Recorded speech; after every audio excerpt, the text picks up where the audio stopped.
vying for the £250,000 investment from Alan Sugar. It's actually starting to get chills over there as we play the music. Yeah. However, the look of the Irish wasn't on his side after being fired from the show last night. Here's how it played out.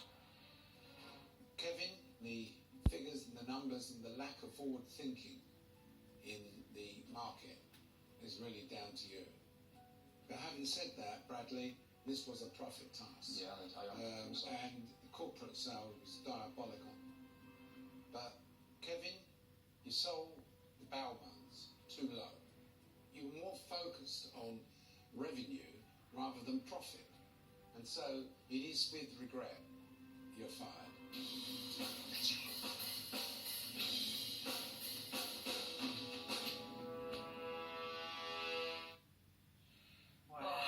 And he joins us now. Kevin, good to see you.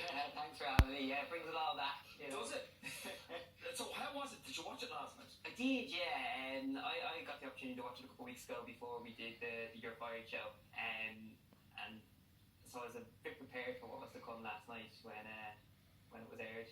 Yeah, we'd be forgiven for thinking Alan Sugar doesn't really like Irish people because the two Irish contestants, the first two booted out of the show. Now, and even last night, you were telling us a short while ago that the project managers, you weren't actually picked to be the last two in the boardroom, that Alan Sugar actually told the producers, no, I want him in. He wanted you in specifically to fire you. He didn't like you very much.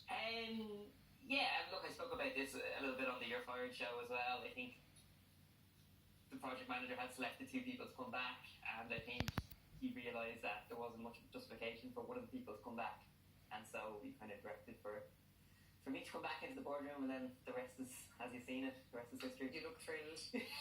There's so much you're not saying. When you're sent for, you know the bad news. Yeah, but I still thought I'd done enough kind of good activities during the task that it probably wouldn't be me, but I suppose looking back... Are you still eating bow ones? I don't think I had a bow bun before that show, and I don't think I'm going to eat one after. Because that was a task, wasn't it? Yeah, exactly, yeah. So the task last night was we were asked to make and then sell bow buns to both a corporate client and a market in London. Okay. They split it into the boys against the girls. Yeah, very kind of old-fashioned, but boys and girls. And boys won obviously in the first week. Can't complain. I was sent to the Caribbean. We went to Antigua. We had to sell rum. So, not much sympathy for me there. But I think week 2 then the girls came back and kind of beat the boys in the second week. And so unfortunately we'll have to go. What made you want to be involved in the programme in the first place? Yeah, look, that's a good question. I think going back maybe to 2020, when the pandemic hit, myself and my partner Alana, we played a lot of sports, so when lockdowns came in, that gave us time to maybe do something that we wanted to do, which was to set up a business and something we were passionate about. I had also done TV ads from college all the way through, I still do them, so The Apprentice gave me the opportunity to do, a little bit of business, a little bit of television, and worst case scenario, you get fired and you don't get the investment. But at least you put yourself and your business in front of 4 or 5 million people every week. So from a marketing perspective, it was kind of attractive from that kind of proposition.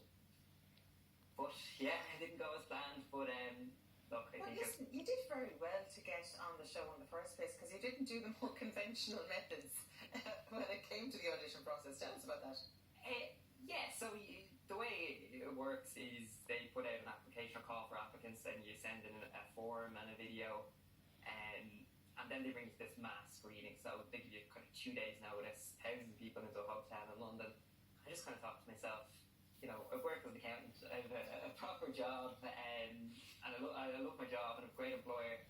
I just thought, drop of a hat to go with all these kind of hungry kind of social media people into a hotel. It just wasn't for me. So I just emailed them and said, look, you got my application, you got my video. If you're serious about this, and I probably, thought this was a very serious business show, let's have a chat. And they took me up on that opportunity, and then they kind of put me through a couple of rounds, and you do then have to go to London. You kind of do a mock task where they film that, see how you react to certain things, and then after a couple more interviews, you're kind of selected.